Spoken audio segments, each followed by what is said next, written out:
तर कितपर्यंत सहन करायचंय? परत आमच्या घरातला मुलगा गेला. आज मी आजारी असते त्याच्यामुळे तर मी आज उभी आहे. पण आता मी तरी कोणाकडे बघू असं झालंय ना, म्हणजे सगळेच रस्ते बंद करून टाकले. आता isakal.com आहे देशातील नंबर 1 ची मराठी न्यूज वेबसाईट.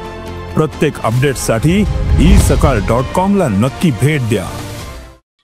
मला सांगाल पोलिसांकडून कशा पद्धतीची मदत मिळते किंवा कशा पद्धतीची सहकार्य मिळते का? काहीच नाही. पोलीस फक्त ते FIR वगैरे पण अर्धी लिहून घेतली, तेव्हा मी त्या मनस्थितीत नव्हते. जेवढ्यांची नावं माझ्या डोक्यात आली पटपट तेवढी दिली मी.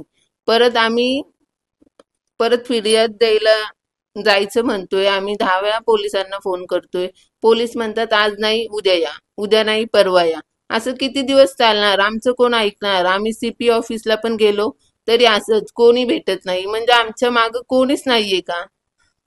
हे मला सांगावं. आता पण आम्ही CP सरांना भेटायला 11:30 वाजल्यापासून 2 वाजेपर्यंत तिकडंच थांबलो, तरी आम्हाला CP सर पण भेटले नाही. ते रजेवर गेलेत असं म्हणतात. पण एवढी मोठी केस आहे, जातीने लक्ष द्यावं. आम्हाला फक्त आमच्या सेफ्टीसाठी भीती वाटतेय.